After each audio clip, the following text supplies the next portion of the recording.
fasten your seatbelt. It's going to be a bumpy ride. Chrissie is hilarious. Chrissie, have you ever heard of the comedian Basha K. Ali? No, that sounds like something you yell out before you blow up a plane.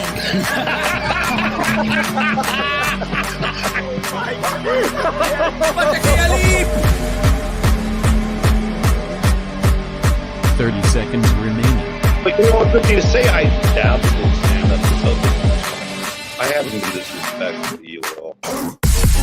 I was very confused by the title, Everything Everywhere All at Once, because that's also what we call it when Ash takes off his shirt.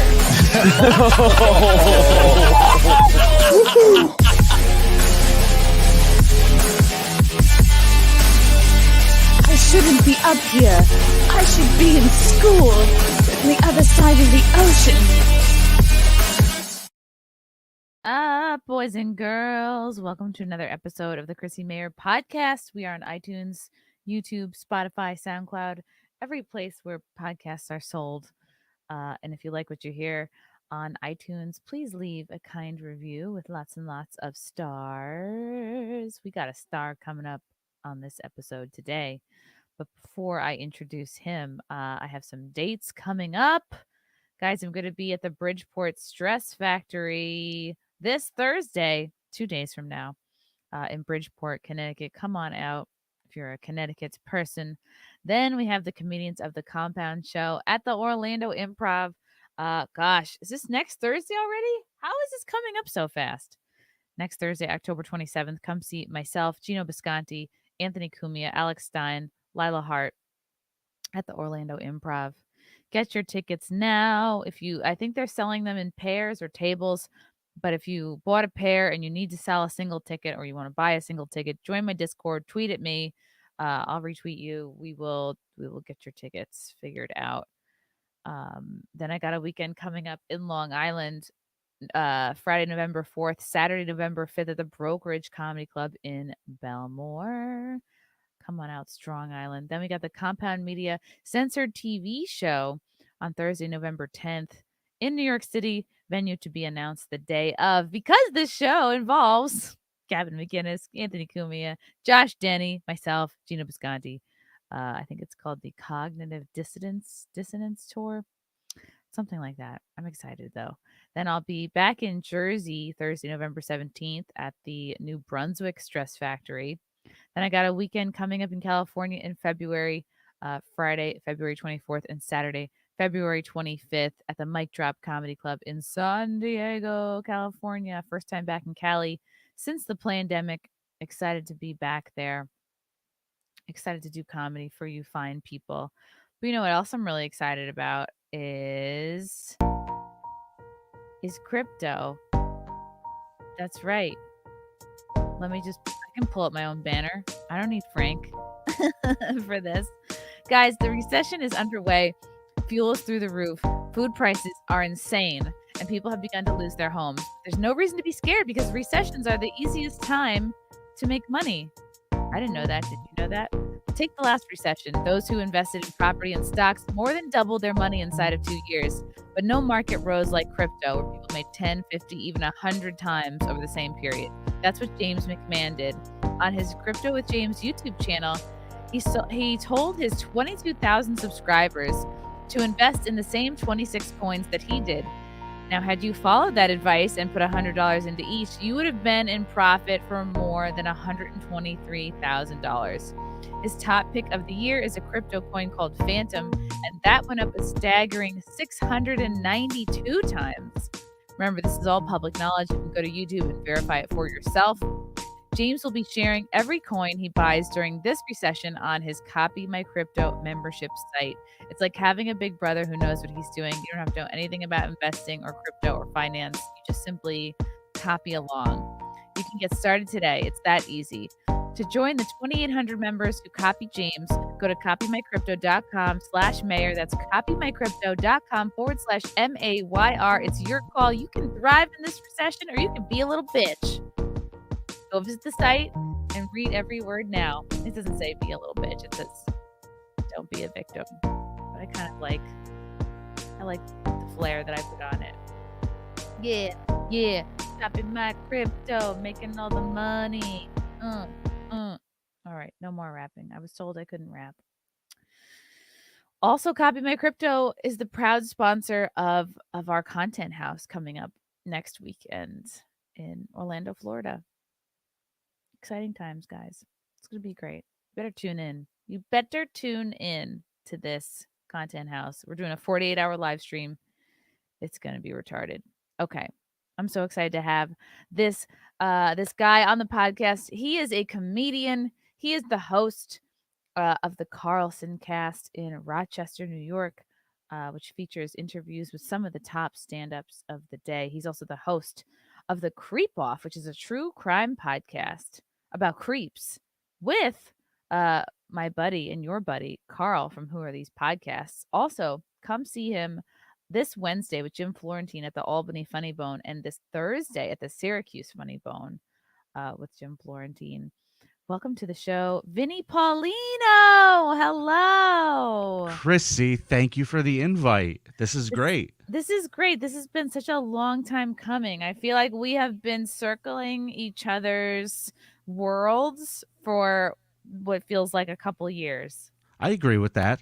We've actually done, I've been on WATP with you a couple of times, just like over the line and stuff. So it's cool to just, have a nice candlelit podcast like we're having right now. Yeah, I did light a candle for you. And I think you were there when I lit a candle for you too. Oh my God, is that a Halloween candle? It is. My wife got it for me somewhere. What does it smell like? Delicious fall stuff. Okay. What's the name of the candle? Jack-o'-lantern. Oh. I think mine's called like autumnal mix or something. Mm. I'm really just trying to burn this puppy down and move on to the next candle, It's all the candles are worth to me too. Yeah. It's good though. It makes such a difference to have a candle going. I could do a whole hour just on candles, but I won't because I have male listeners and they would immediately tune out. So yeah, I think you were there when I was in studio at Carl's place couple months ago. I actually was there with Jim Florentine. Yeah, and I think you were there, and I brought Frank along too, and we did a double taping. Did you still think I was Tim Dillon? Because that's what you said to me that day. You were like, I walked down into the basement. I thought Tim Dillon was sitting there. I was joshing you, of course. Oh, okay. I grew a beard because I got so self-conscious over that. Oh no! Don't listen to me. Don't ever listen to me. I have so many questions for you. I know this past weekend you were doing a show with Carl at the City Winery in New York City. It was a Who Are These Podcasts live show. How did that go? Chrissy, my new nickname for our pal Carl is Sully because that dude was nosediving into the Hudson. Uh-oh. And he pulled it out and landed everybody safely and everyone was happy. That poor guy. I have not seen anyone take so much abuse on the internet since Stuttering John over the last few days. Oh my God. Poor Carl. Did he try to do stand-up or they just didn't like what he did? No, what happened was like WATP is one of those shows that heavily relies on technology because it's a lot of clips. Everything is, everything is your guests are responding to the stimuli and you're trying to show video to entertain the people. So when the tech doesn't work, and that's what was going on that night, it's a real problem. And the tech went down. I still feel horrible for Carl. It went down after he brings up Anthony on stage. He brings Missy on stage. He brings up Trucker Andy, producer Chris, all the WATP favorites all up on stage. All right, is everybody ready for your first clip? Wah, wah. Nothing played. Nothing. 40 minutes of troubleshooting. Anthony Cumia. For 40 minutes or did somebody do something? Okay. Anthony Cumia, the pro that he is, and Missy B did the dabble battle, which was amazing. And by the time they got it figured out, it was like the audience was into it and everything went really, really well. And the problem was for poor Carl that the audio of the episode didn't record because he had to switch computers.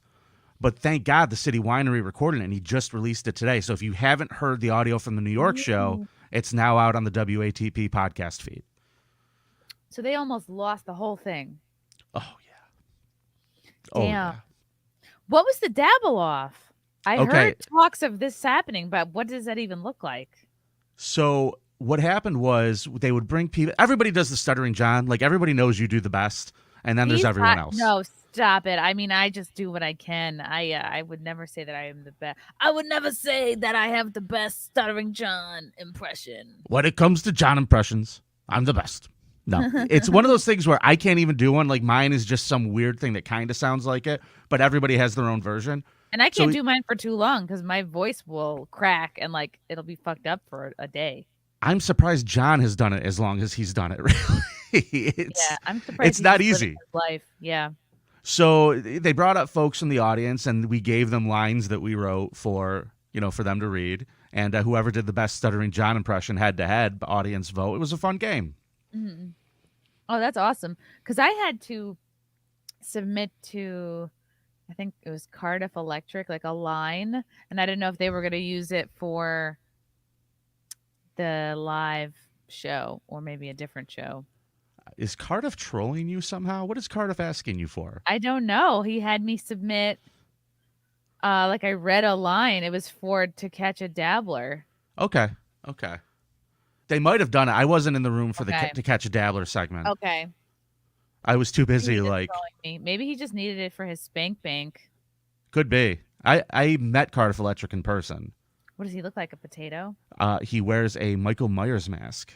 Oh my! Ew! Really? Slightly unsettling. It's on brand, but it's unsettling. He must work in government or something, or maybe he has like a high-powered day job. Well, we did the roast, the Creepoff roast of Carl and Vinny, and he came down from where he lives, and he showed up, but he rocked the Michael Myers mask the whole time, and it was something to see. Wow. Okay. So show went great. It like a mysterious figure, yeah, but it sounds like the show went smoothly. Other than that, well, only about tech problems for just about half of it. Just 40 minutes, yeah. Yeah, and I love to tease Carl, but it was hard to watch it. Poor guy. Anthony was just up there tap dancing like a champion. Missy B's up there, good. And Carl just sweating in places people don't normally sweat. It was kind of great. So how did they do the dabble off? Like, did they just basically like a rap battle? It was an audience, volunteer. Who wants to give it a shot? They would come up on stage. They would hand each of them a line. One person read a line. The other person read the other. And then the audience voted. And they moved on like, bracket style. Okay. That sounds pretty exciting. Yeah. So, because I went to the Dabblers Anonymous meetup, which was Friday, because I couldn't make it to the show because I had a rehearsal dinner on Saturday for Frank's brother's wedding, and then like the wedding itself was Sunday. So I'm still recovering from it. Like, I drank a lot. A Sunday wedding? I know. It's really, why would you do that to people? Like, you are fucking people over when you have a Sunday wedding. You know who has Sunday weddings? People who aren't well liked. I mean, they're not going to be well liked after this. Yeah, but like they're just like, whatever, get the rate. Nobody likes us anyway. Just get it on Sunday. Get the cheaper rate and let's do this. Like, if you're doing a proper wedding, yeah, weddings are going to be expensive no matter. So it's like you might as well just hold out and go for the Saturday. Like, however much more could it possibly be is worth everyone's sanity and well-being for that weekend. Because then you have Sunday to like recuperate, get home, do your things. No one wants to do anything on Sunday. Sunday should be the day. There should be no family picnics. There should be, unless a major holiday falls on a Sunday, leave everyone alone. Yeah. Let us do what we want to do on our Sundays. But it was fine. I was able to do my own makeup, which was cool. And I'm still making this blowout last that I got on Saturday. I'm going to see how long I can make it last. That's mighty fancy. Not being like a dirty, unwashed girl. But I can wash everything else. So, all right, cool. So how did you get hooked up with Carl? How did you guys meet?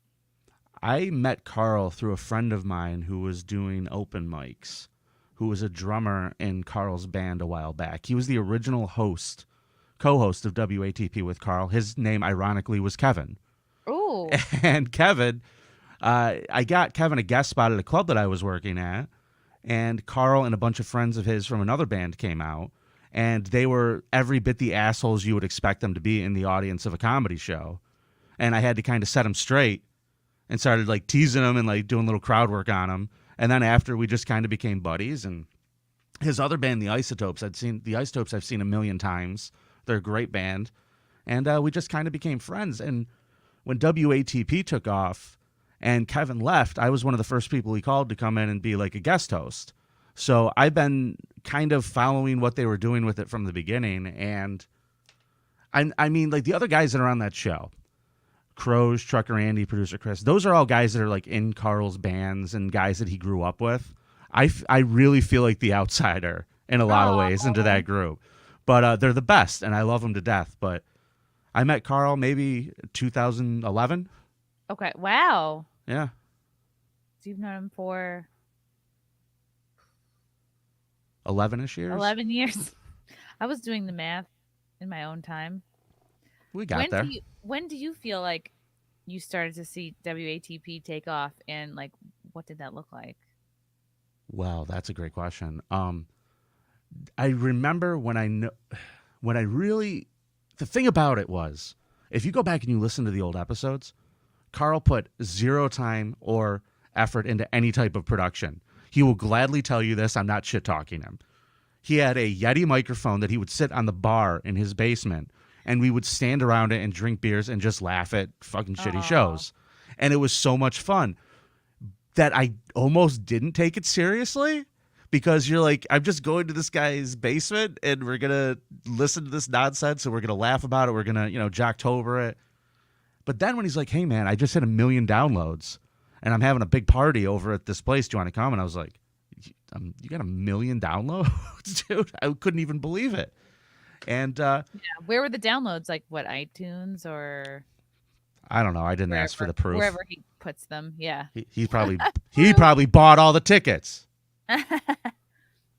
So that's funny. It's just been wild to watch it grow. Like he's a specially talented dude. He really is. He's very smart. He's very quick, and he has an uber intellectual mind, like over analytical. Like if he sees something, he can process it and tell you exactly what he thinks of it super quick, which is something I don't know a lot of people that have that ability. So he was built for exactly what he's doing. He has such an uncanny talent for really taking the smallest things and making them entertaining. Like he really can make a show and make fun out of nothing, and he can have fun wherever he is. He's just like, I think that's what makes him such a good broadcaster. Like he can just move things along and keep things going. He takes ordinary things and makes them sound more exciting. Thickest skin in the world. Just like if something screws up, he's like, well, whatever, moving on. And he's fantastic to work with. He's a great guy. I love him. Yeah, we love Carl. It was good to see you guys. We went to Space Billiards on Friday, and I didn't realize Missy was there. Kumio was there. Missy is like really into pool. She brought her own cue. She was hitting some shots on everybody. That was nuts. Yeah. And I was like, I see what she's doing. I was like, she has the distraction technique of wearing, yoga pants and then like a lot of like bending over the table. I'm like, okay, this is good. She's distracting the opponent. If I had known that's what we were doing, I totally would have tossed on my yoga pants. I would have pushed my titties up. It would have been great. Me too. Although I did wear, no, they weren't tight pants, but they were like technically yoga pants, but they were black, shiny yoga pants. I was trying to pass them for regular pants. Well, great job. Okay, good. Thanks. I really like that microphone you have. I've never seen anybody with anything like that. This is a Shure 5500, That's I believe is the number. Shure? I thought it was like is. an old EV or something. So, interesting fact, the building that I'm in Rochester, New York, the Stromberg Carlson building, is where they built the original microphones like this. Wow. The ones Elvis Sinatra had. This giant building is like a repurposed factory that has a comedy club in it now. But in our showroom was literally the production floor for these old school mics. And when we started doing the comedy at the CarlsonCast, I was like, I got to track one of these down. And I bought 2 of them. And they're pretty cool. Are they expensive? Shockingly, no. Okay. A couple hundred. Maybe I'll get one day. What you have is probably more the industry standard. But these ones are just kind of fun. Yeah. Oh, yeah. They're fun. You look like an old crooner. You look like you're about to serenade someone. Marlene, baby. Fly me to the moon. See, I have this arm stand here, and it looks like the microphone's coming out of nowhere. I could be like, whoa. I like it though. That's a solid mic which you're rocking over there. It was a process, you know. It's like when you said like Carl started out with the Yeti. I too started out with the Yeti. I think everyone starts. Yeah, I mean, and there's nothing wrong with that. What's wrong is when you're doing a show for 200 episodes and you're making everybody come to your house and stand around the bar and scream into it. And while you're criticizing everyone else's work, that might be a little psychotic. But but past that, I think they're great. When did he hit 1 million downloads? Do you remember when that was? Oh, maybe 4 or 5 before COVID. Well, before COVID. Okay, the before times. Yeah, That's cool. And when did you start becoming like kind of a regular guest? when Kevin left, which was well before that 1 million downloads. It was, he would bring me in every, 2 months, 3 months, just say, hey, Vin, I got to come on in. Let's do one. And I would gladly do it. And it was always just a ton of fun. It's the most fun. It really is fun. a fun show to do. Yeah. Except for the homework. I like that I showed up and he immediately, he had drinks. And I was like, okay, good. Right. The homework you do have to make time for. Because you'll have a better time. You'll have fun. And if you don't, you'll have that pop quiz feeling the whole time and you'll feel like shit. And it's kind of a waste of everyone's time. It's really hard to go in. A lot of people who do it now that he brings in for the first time that are a guest, I kind of feel for them because Carl's a weird kind of broadcaster. So you kind of know the idiosyncrasies of when to shut up with him and how he's trying to make a point about the subtlety of the way someone said a word or whatever it is. You have to, it's a whole thing. And you sometimes catch new people missing it or not syncing up with him. Yeah, trying to throw a joke in over it. And he's just so good at it. It's hard, when you don't do the homework, to know what to expect. Mm-hmm. I learned my lesson the first time I did the show. I called in from a Little League game and I still have not heard the end of it. That's going to be my thing that I always get made fun of for, which is fine because I came around. You redeemed yourself, though. That's the thing. There's been people who have done really terrible appearances, and they didn't redeem themselves. You know what I mean? It just is where it is now. Well, you have to be humble and be willing to admit mistakes and admit fault. And someone, Zumak, if you have someone who is not self-aware or can't ever be wrong, it's going to be impossible to come back from that. Yeah, to be able to do a show that in essence is roasting complete strangers for no reason other than to make other strangers laugh, you have to have your own type of self-awareness to realize that I'm not perfect. I can't be saying this from a place of I'm a perfectionist. I have to be saying this from a place of humor. And some people just come in and are just too mean about it, Mm-hmm. Yeah, I never want to be too mean. If someone comes at me, I'll defend myself, and then it's all right, let's fucking dance. But unless someone is coming at me, I won't really go out of my way to really annihilate somebody. Unless of course I'm doing Carl's show, then all bets are off. It's for content. So yeah, and Carl and I we're both big O&A fans for years. We both kind of understood the Jocktober thing. And I think that's kind of why we click. Yeah. Oh, for sure. And I didn't like it. I wasn't a fan of O&A when they were big. It always all happened after the fact, basically from 2014 onwards. So I was late to the party. How did you always want to be a stand-up? That's a weird question. I didn't know what I wanted to do for a long time, but when I was a kid, I used to watch stand-up specials and just go, okay, so when you do this, you can't do that joke because this guy's already doing it. I used to think weird stuff like that. So I guess maybe I was kind of meant for it, but I do stand-up. I love stand-up. I perform wherever I can, but I also have so much respect for people in the stand-up business that I don't even call myself a comedian most of the time. No? Is that weird? You do stand up, but you don't call yourself a comedian? Yeah.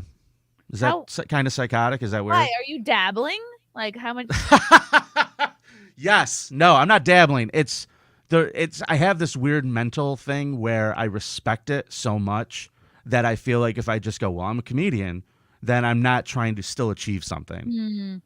Okay, so you don't think you're like one of the greats or whatever, so you don't want to compare yourself with people that you think are like a lot better than you. But Yes, of that's course not. bullshit. There's Is think it? about think about there's all levels of dentists. Like there are run of the mill dentists and they still call themselves dentists. They know that they're not like top of the They're- top They're best frauds. dentists ever. They're all frauds, But they hacks. still get to put it up. They still get this. They still get the sign up. They still have it on their business card.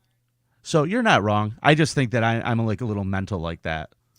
I heard, I think it was, God, it might have been Bobby Kelly say once, like, you shouldn't consider yourself a comedian until you don't have any kind of day jobs at all, which for me was only at the beginning of this year. I've had at least 1 or 2 day jobs the last 15 years. So, like, when I heard that, I was like, oh, yeah, I guess I'm not really a real comedian because I never wanted to be a financial burden on my parents or anybody I was, dating or anything like that. So I've always worked 9 to 5s and like Sure. happily, like I'm not fucking above any of that shit. So, and I think it really helped me connect with people who also like work jobs, which is most people. I think when you have comedians that like have very rich parents or they just get so hooked up they've never had to really work, it's like it's harder for them. That's why people I think loved and still love like O&A because they were regular guys. Like Anthony worked, what did he work in, HVAC or something? Yeah, He had like exactly. a regular person job for a lot of his adult life and then like kind of fell into fame. Well, which is amazing. I will also add that one of the pluses, by the way, of not calling yourself a comedian to people is no one ever tells you to take this and put it in your skit. Oh, I hate that so much. Yeah, you You could get use to be that. undercover. Oh, you could use that. You could use that. I'm like, dude, I know people like they have the best intentions, but it's like you put things in your set that have to do with you, not like this happened to my friend. I guess you could, if you really connected with it, you could say it happened to you, but I've Yeah, never and- done that. And like about 100 people have said that to me over the years. Oh, you could use this. Thanks. That's what I Yeah. say. Thanks Oh, so I am much. ODing on animal print today. I did not realize that I had all this going on. Cruella DeVille over there. Yeah. I have multiple leopard print pants. I guess I'm turning into my mom. I can't help it. They're just great. Who's faulting you for the leopard print pants? I don't know. I just feel like it's a bit much. I did get a matching top too. Like I'm just like, oh, I need this to work out in. But I'm not Tiger, working. cheetah, they're both cats. They match. Yeah. I mean, what do I know? I'm wearing a Bret Hart t-shirt. Fashion. What do I know? I like it. I like it. Thanks. It's working for you. Tell me about the Carlson cast. Oh, I love the Carlson cast. It's kind of weird. It's a great show. Every Friday morning, as part of the media rounds for Comedy at the Carlson, I have the privilege of having our headliners come into the studio here. And I get to spend, 20 minutes with them. Some folks we've talked for 2 hours. Like Ali Sadiq and I did a 2-hour show together. There's no like time limit on it. It's very organic. And it's interesting because I get all different types of performers in, all sorts of different stories, different approaches to comedy. And above all, I like to think I'm a student of comedy more so than a comedian. I really love the art. Okay. Do you yeah, so it sounds like you're somebody who likes to watch and listen to a lot of other comics. But at the same time, like you're telling me when you first started, you didn't want to, like you were afraid of like doing a similar joke, or it seemed like you were overly concerned with like stepping into any kind of like copying territory. Well, that was just when I was a kid. And like I would be Okay. sitting there watching Dana Carvey doing, chapa broccoli. And I go, well, can't do that. Whatever the joke was. Can't say chop and broccoli. Yeah, can't do that one. Can't do the Drew Carey old, hey, you never know, get enough good advice when you light up a cigarette, do you? Like all that stuff, all those topics and stuff. I was going, okay, well, that guy did that. I got to come up with my thing. And to me, that was almost like the challenge of the art of it. Is like I would watch comics and go, okay, he's talking about that. I got to talk about something different. Got to find something different to do. What's funny is that like, and this is not me name dropping, but like Jim Norton actually said that he does not like to watch a lot of other comedians because he doesn't want to like subconsciously pick up on any of their bits. Well, Robin Williams was famous for this. A lot of people called him a thief, but his whole defense was I would see somebody do something and then I'd be on stage and I'm so in the moment that it just flies out of my mouth and I don't even realize it. that's the danger for guys like that. But I could see that. And, you know, I have Comics Friday morning, and typically at Comedy at the Carlson, we have 5 shows a weekend. So I always try to hit the Thursday show so I could see like the fresh material that people are working on and really get a feel for what they're up to, you know, before I interview them. So I try to make it a better experience than when you would just listen to a comic coming through town who's doing the radio interview or the typical television morning show. It absolutely is better when you're interviewed by another comedian because you don't ask the same corny questions and you can riff and bounce off each other. I've talked to Carl the other day. I said, I kind of have an idea for a WATP spinoff. I would love to do a show where I just go back and watch comedians being interviewed by the news or comedians being interviewed by the morning radio shows. Yeah. Because some of these are abysmal. They are so horrifying. Yeah. And as a comedian, you're like, it's a little nerve-wracking because you want to go in there kind of with a plan. Like you want to set yourself up to be funny.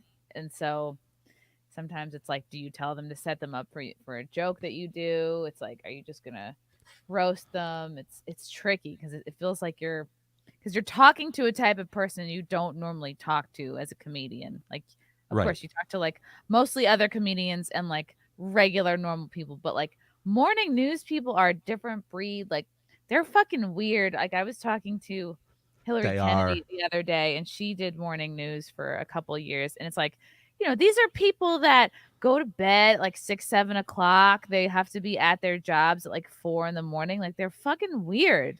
They don't do nightlife. They're like just vampires. They're not like, you know, they're not like up with normal people. They're fucking weird. I don't trust them. I always used to enjoy. I used to work for another club, and part of my job was I used to have to drive people to media. So I would take comics to do morning TV and different stuff. And the greatest one interview that I've ever seen in my life was from the late great Otto and George in Rochester, New York. I drove Otto to do an evening news show before his Friday nights because he wasn't doing too well at the tickets. And this was maybe a year and a half before he died.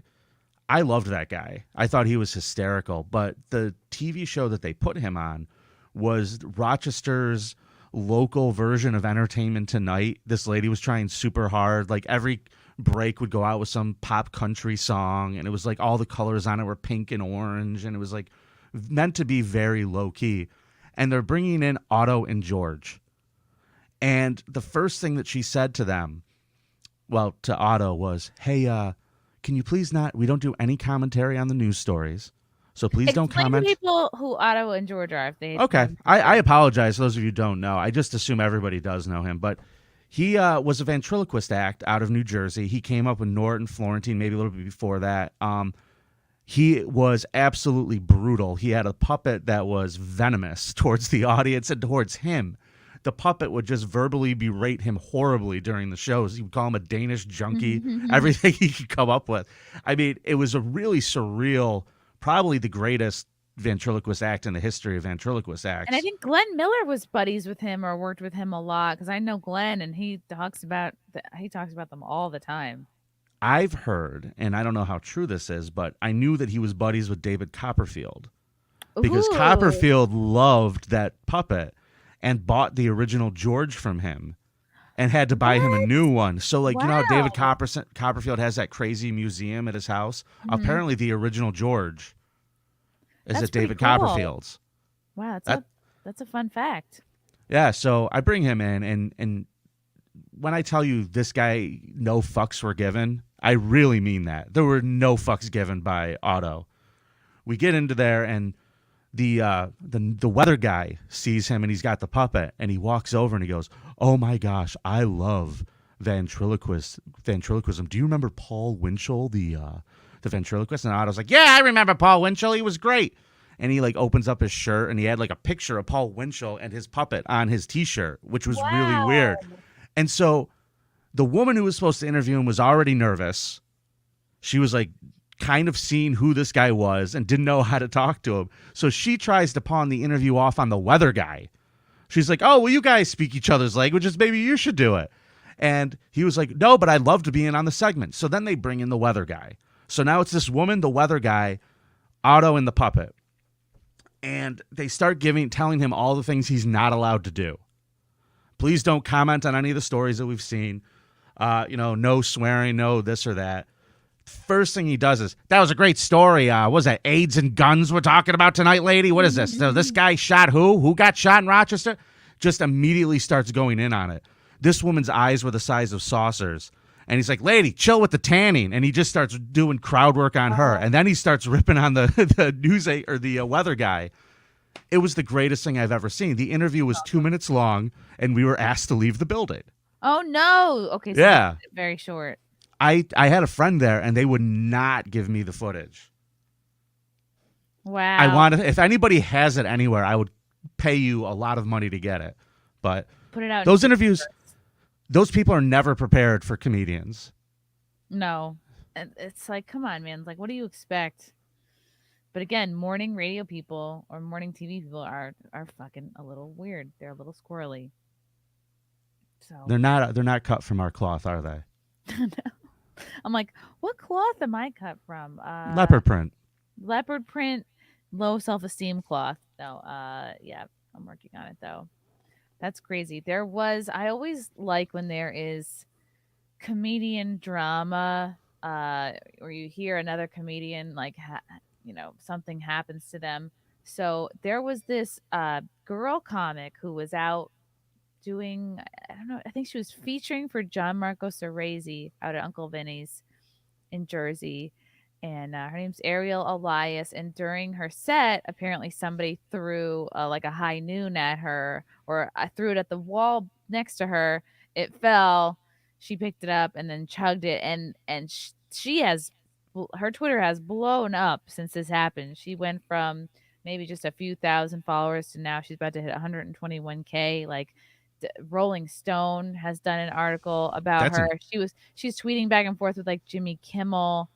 And I was like, I just was like, I wonder if this, anything is possible, right? And I was like, I wonder if this is kind of like a setup, because she's a bit of a lefty liberal type Democrat. Mm-hmm.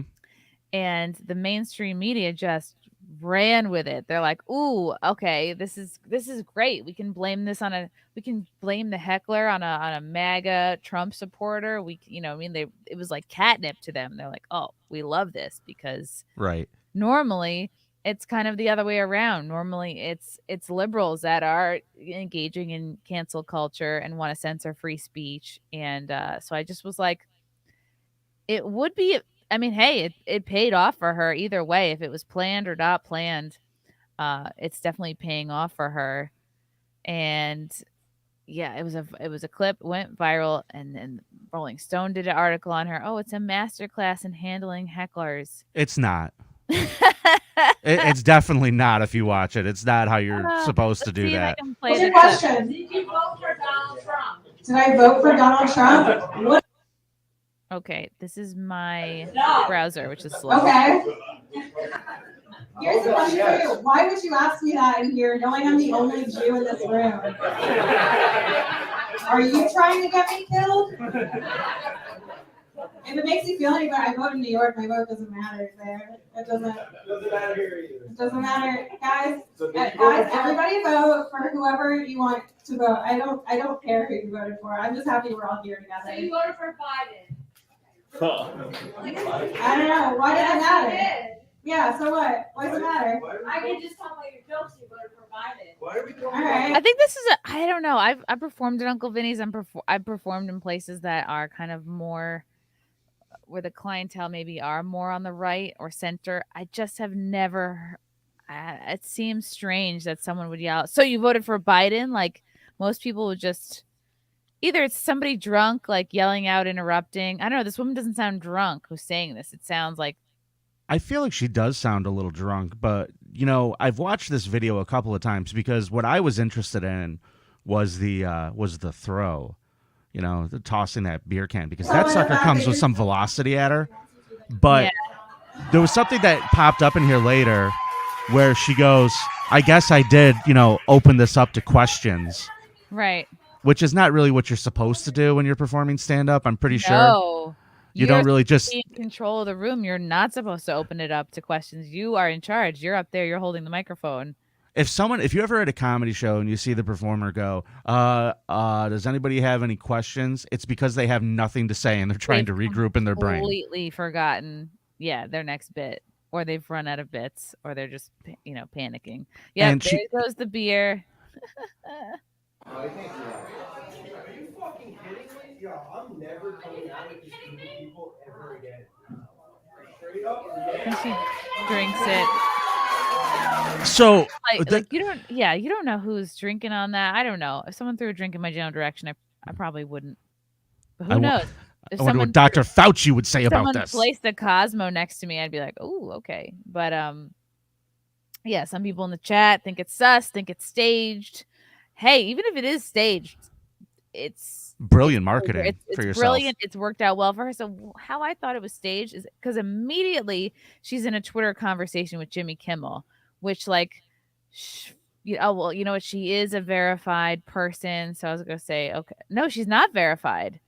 So that is why I was a little bit like, she's already chatting it up with Kimmel. Like, oh, you should do stand up on my show. Oh, okay, or something like that. And I was like, I have a hard time believing. I hope when they bring her on, they just have the audience throw things at her and see if she could still do her set, just dodging stuff. I'd watch that. But you know what? Like whatever works for you. Honestly, like none of us know what the hell is going to be the thing that helps us pop, and good for her because a lot of us just like need all the help we can get, whatever works for you, whatever happens. I think it's I don't begrudge someone for having a viral moment. It's the only thing that makes me go, is that can goes flying pretty fast. And if she was a foot over, I mean, that's hard to throw. When you got a can filled with liquid, you don't know which way the liquid's going to fly. You don't know which way it's going to go. Yeah. He could have probably really hurt her with how fast he threw that. So, I mean, that makes me wonder. And also, you're risking getting your ass thrown out of the club, too. Like, is it worth it? I don't know, because you want to get thrown out during the feature? You want to get thrown out before the headliner? It just doesn't seem like a smart move. But again, drunk people do lots of dumb stuff at comedy shows. Yeah. I was doing stand-up at the Atlantic City Beer Festival with my buddy Marie Castillo, and there was we were doing stand-up by the porta potties, and the whole section was called shitty jokes. Like there was a tarp hung up that said shitty jokes. So we're all doing stand-up in front of these like 20 porta potties, and they're like, yeah, fill the time, like do 4 hours between the fucking 4 of you. And we're like, what? So it's not ideal circumstances for stand-up, but like Marie was on stage and she's talking about like she's a fan of the Vikings or something, like the wrong team or whatever. So somebody threw a sandwich at her because she supported the wrong sports team. I get worried about that because I'm a big Miami Dolphins fan, and I live up here in Buffalo Bills country. So I go up on stage, and sometimes when Miami's playing Buffalo, I talk a lot of crap on stage just to troll and make fun of the Bills Mafia. They do get mad, but nobody throws any drinks at me. Mm-hmm. So this is definitely an extreme reaction. But the fact that they're saying that she owned this heckler, that was not owning anybody. That was like, oh, I think everybody should vote however they want to vote. Isn't that great? And then she picked up the drink and drank it. That's really all she did. There was no quick, funny comebacks. Yeah. It's just like you dealt with them, like you responded to them. I don't know if that's really it, but it's people like to see own. Oh, you're gonna click on something that says you owned somebody. Got Jimmy Kimmel's attention. It's more exciting. Yeah, I hope it takes her as far as it can. RPG Dad, thank you for becoming a new member. Michael Gavin Ali, hey Vinny, are you and Carl cover Opie's on-air fight with Jim Norton from December 1st, 2015 for an episode of, wow, this is a very specific request. Michael Gavin Ali, I would love to do that. Super fans from Compound Media. I totally remember that situation. The Opie fight with Jim Norton. What do you mean we're not friends? I remember that. Okay. That'd probably be a good one. Wow. I don't remember this fight at all. It was a big one. It was when was it right after Anthony left? Has he been gone that long? Makes sense because I think he started Compound. No, he must have started it in 20. No, because I started at Compound in 2014. Like I started going on. Okay, so Anthony must have been gone at that point. Yeah. Okay. Yeah, I'm pretty sure I remember this fight. It was pretty bad because, they were trying to do this morning show together. It was like Opie and Jim in the morning, and they just got into the scene. No, and wait. Jim, He must have started it. I'm freaking out. I think I started going on Compound Media in 2018 because after my mom died. So I think he probably started Compound in 2014. I don't know. Okay. I don't fucking know. Don't listen. Either way, I would love to watch it. You know what I just recommended to Carl to watch? It's a crazy video. It's along the lines of talking about morning radio. There's one of Adam Carolla and Brother Weeze, a Rochester guy, is one of the most cringe-inducing interviews I've ever read or I've ever heard. And we just talked about doing that on a bonus episode. So that's probably coming out. Okay, so the chat is helping me out here. Ant started Compound in 2012. Oh, he was gone in 2014. Okay, so that makes sense. Okay. Yeah, I'm a comedian, not a historian. I can barely get my own history straight. From NVIDIA, Chrissy repping her inner animal. Yes! Meow. Thanks, NVIDIA. And from Tucker Dixon, hi, Vinny and Chrissy. Super chat for cause. Super chats. I love Tucker. Super chat. I do too, even though I'm not familiar. He was at the event Friday. Little guy, rat face. Little guy with a rat face and a ponytail. Yeah. I don't remember a rat face. It's a From rat John face. Orchard, thanks for the inspiration to be creative. I appreciate your guts for putting it out there. I have my own things I'm doing. Thank you. Oh, Get at him. Go for it. Yeah. Get on it. So, yeah, I think when it comes to hecklers, it's your job. I like to kind of de-escalate. I never want to get somebody to a point where they're so angry where they might throw something or get up on stage or like threaten a fight or something.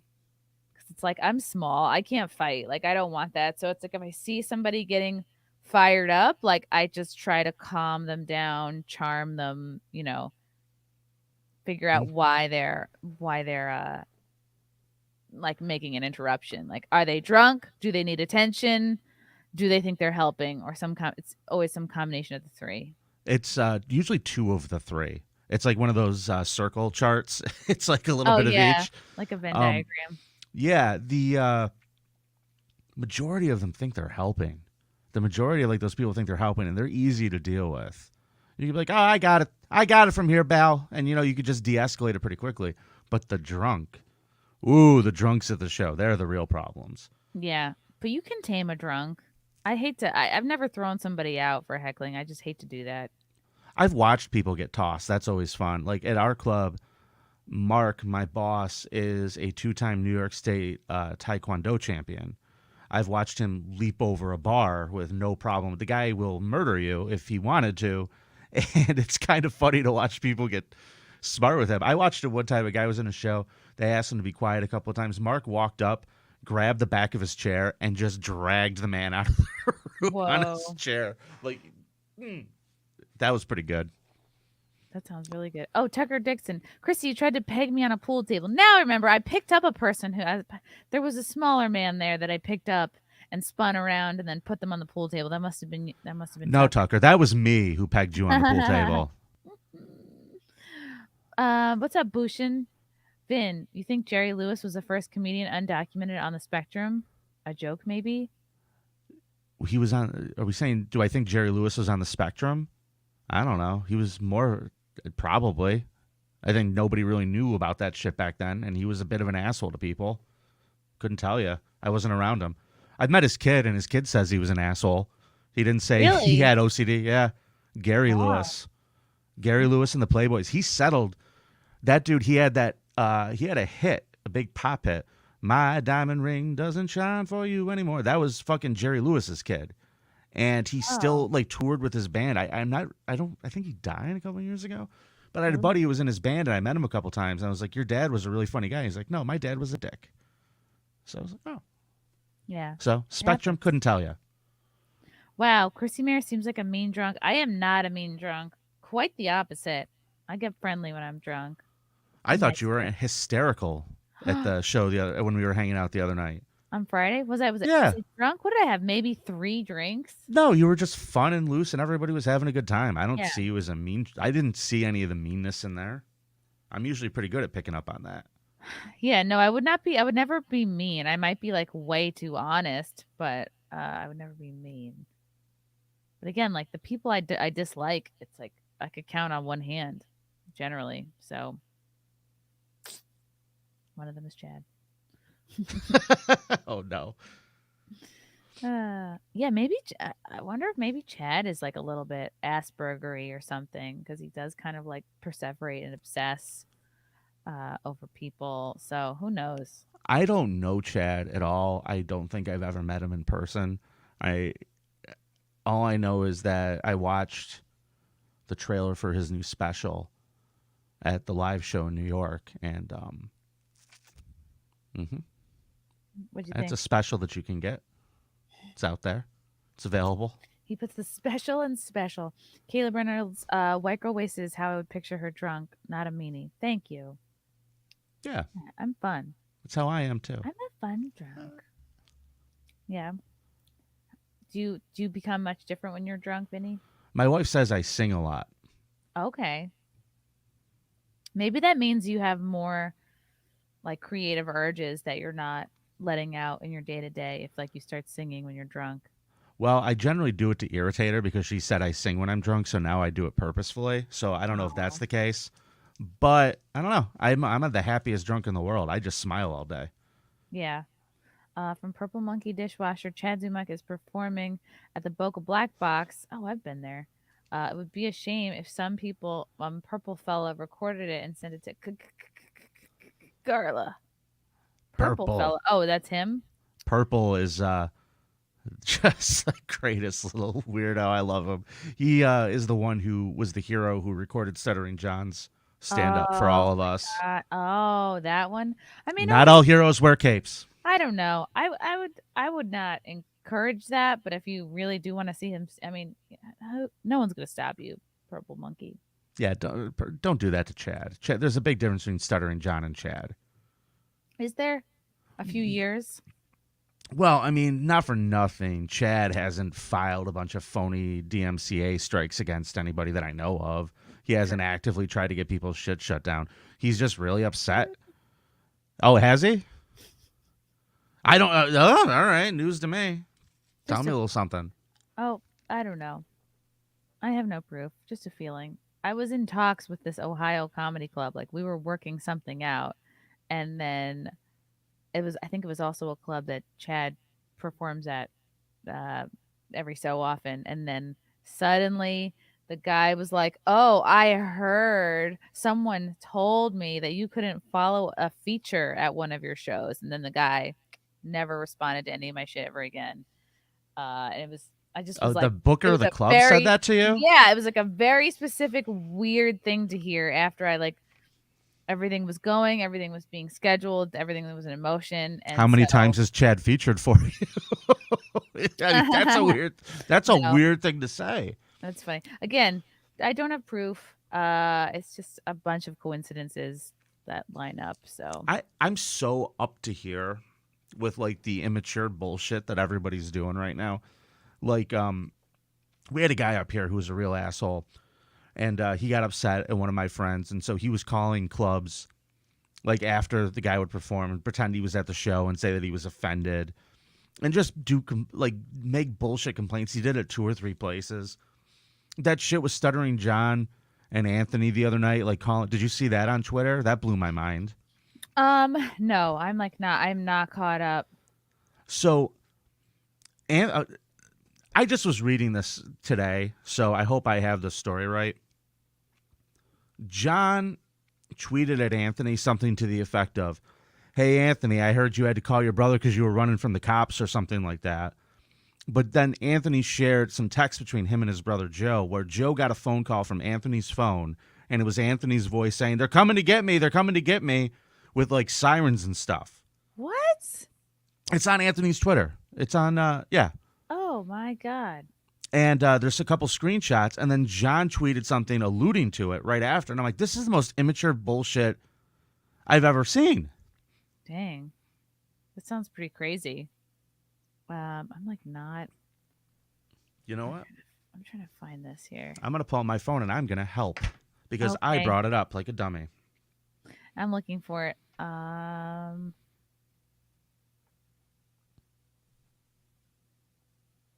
Okay. I don't see it on Here's here. me. Here's me. Here we go. This is some crazy shit, and it really blew my mind. Okay. Oh, did he take it down? Nope, here it is. Okay. Here was the tweet. I'm reading it on my phone. John Melendez. Hey, Anthony Cumia, are you okay? I heard the police were chasing you, and you were calling your brother Joe for help.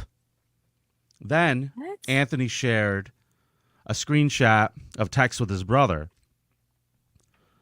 I just got a phone call that came up as you on my caller ID, and it was your voice with sirens in the background and you saying that they're after me, help me, etc. It came up just like your fucking phone number. Anthony said, motherfucker's new trick, I guess. So he faked a call? And then John would tweet back like, ha, ha, ha, gotcha. Oof. How fucking stupid is this? It's very, What are we doing? very fucked up. Yeah, I don't see these tweets at all. Maybe they are gone. You know what? I'm They're gonna just not scrolling enough. screenshot them and send them to you. Some way, somehow. Yeah, I thought you would have probably seen that one. Sorry for sidetracking you there. It's But it okay. really blew my mind when I read it today. Because, like, Wow. I just feel like comics, when they try to get back at each other, they do really shitty, stupid things. It's bad. You really should just be focusing on building your own business up and like what you can do, because it's like cutting somebody else down is not ever gonna.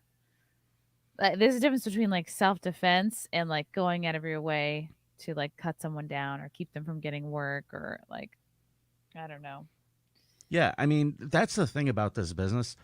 There's only so many spots out there, and there's so many people that want to do it. It has to be a little bit cutthroat. Club owners have to be discriminating as to who they hire. They have to protect their stages to put up good acts. I totally understand that. But on the other end of it, there's not a lot of supportive comics of each other that I've found. I find a lot of people are pretty catty and shitty, but that's just me. Mm-hmm. Okay, I want to talk about something pretty important. Okay. And I'm not sure if this is something that you deal with, but are you a mosquito magnet? It could be your smell.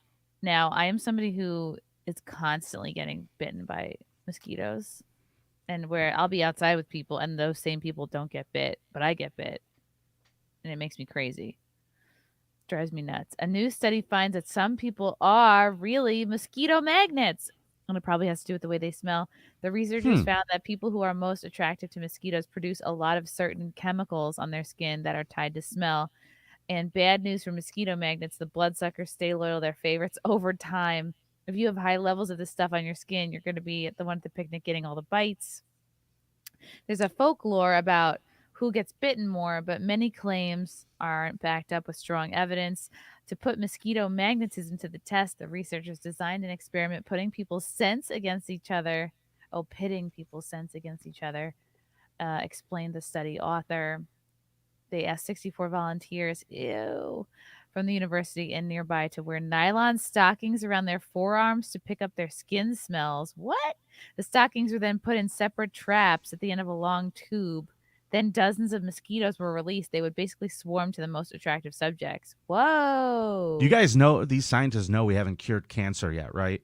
Why are they spending time on this? Like, you're gonna survive unless it's like you get fucking, I don't know, encephalitis or something. But Most I mean, do people they know survive mosquitoes? what is the smell? What is the thing that we need to avoid or do differently to avoid this?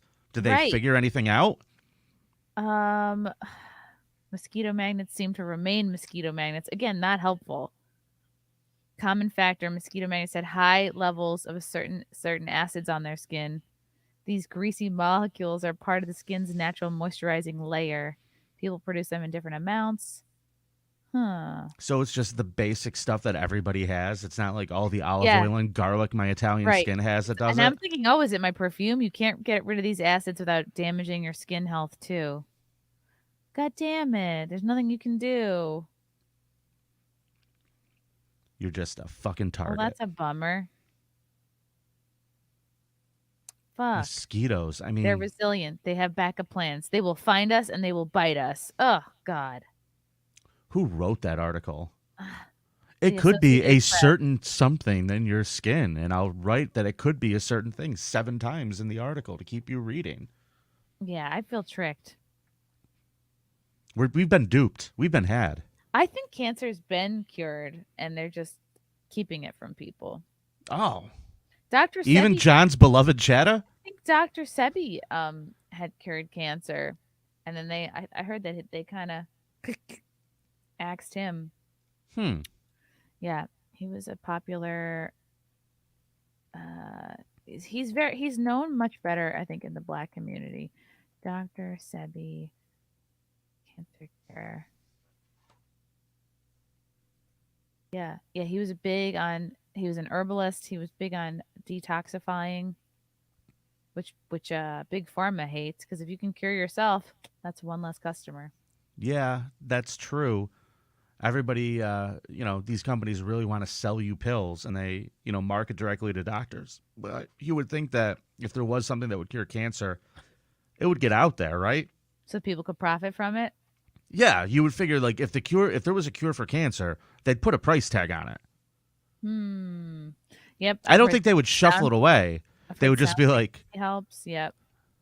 Matthew Hammond, I have heard that if you are in ketosis, that it might change your smell and keep them off you. Ha. Okay. More reason to do keto. Thanks, Matthew. Interesting. What is coming up next for you, Vinny? What is like coming down the pike? What's in your future? What do you want to be when you grow up? What are your goals? what are my goals? My goals, I'm having the best time of my life doing the Creepoff. I've never been happier doing a podcast. I have so much fun doing it. I would hope some folks would come check it out. It's a little bit different. Like people hear true crime podcasts and their eyes roll into the back of their head. But I think I found the formula to make it fun and different. And we've been just having a blast doing it. So, I mean, that's what I really want to promote today is thecreepoff.com. What is the Creepoff? Well, it's a competition show. It's super stupid. But it's also gallows humor at its finest, I would like to say. Carl and I, every week, the listeners pick a category. For example, we recorded a show yesterday, and in honor of Carl's tech fuck-ups, we did Creepiest IT Professional. Oh. So we would each go find a story about an IT professional who was arrested for something horrific or was caught doing something terrible. And then we will each present who we believe our creep is. Kind of like reverse lawyers. My guy's shittier. No, my guy's shittier. And we argue it out, and then we let the listeners vote. And every week, one of us gets a point. When the first person gets to 5, they win, and the loser has to spin the wheel of consequences that have some terrible consequences on it. For example, the 7-second porn challenge. Carl had to go into Walmart and blast porn on his phone for 7 seconds in a crowded area. Oh, no. Can they at least pick the kind of porn or no? No, I got to pick it. It was hysterical. It was great. I had to jump into Lake Ontario in February. Like, we've had to do really terrible things for this show just to kind of keep it silly. But it's definitely a throwback to the old school radio that he and I loved. And we do a lot of fun things with it. We do a segment that's kind of like Who Are These Podcasts, called Who Are These Creeps, where we review other people's true crime podcasts and tell them how terrible they are compared to us. And then we do a thing called the Scum Parade, which is the 4 worst people that have been arrested in the last week. So if you want to know where the shittiest of the shittiest people are, listen to the Creepoff. We got you covered. Okay, wow. That sounds really exciting. It's a lot of fun. The chat is telling me to look up who Bret Hart is. And I have You mean you don't already know? I mean, he was a wrestler, right? Big deal. Yeah, the greatest Canadian hero. I used to eat the wrestling ice cream pops off the ice cream truck.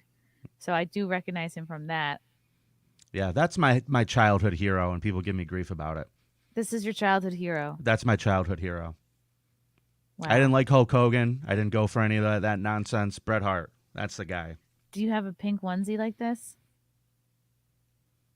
No, Okay, just checking. not like that. Ooh, stay tuned. We'll have a fashion show. Ooh. No, the closest thing I have is my wife for Christmas a couple years ago bought me like a pair of sweatpants that are literally his wrestling tights, but they're sweatpants. It was a very weird thing. Ooh. That sounds fun. Yeah, she likes it when I put her in the sharpshooter. Put her in a headlock. That's it. Is the sharpshooter just your penis? I wish. It's because it's soft. No, it's just it goes to the soft- left. No, The soft shooter. the soft shooter, the soft serve shooter. Oh. We paint a picture around here. Vinny, tell the good people, hold on, where they can follow you. Let me see there. Let me see. No, I don't have a banner. I don't have a banner to scroll. I'm not But tell people where they can follow you. at Vinnie Paulino on Twitter and Instagram, at the Creepoff on Twitter, and you get all your links at thecreepoff.com. And I hope you check it out. If you like true crime at all and you haven't heard the show, give us a shot. It's definitely different than what's out there. We're not clutching our pearls over any of these stories, and we have a good time reviewing them. So, I wonder if some of my exes have made the creep off. Pat, yeah, he was on once. Oh, God. Great. Yeah, we did. He was actually on maybe a month or two ago. We did an episode, The Biggest Creep of New York City 2022. Oh, my God. That's so funny. Yeah, every week it's something completely different. We try to keep everybody guessing. Sounds good. Well, everybody check it out. Follow Vinny. Follow Who Are These Podcasts. All the things. Thank you so much for coming on, Vinny. You're an absolute delight. No, you are, Chrissy. I thank you for the invite, and I hope that our paths will cross sooner rather than later. I hope so, too. And I hope all of your shows are fantastic. Ah, shucks. Same here to you. Thank you. Turned Thank around and back at you. Thank you to the chat for your questions and comments, and we will see you next time.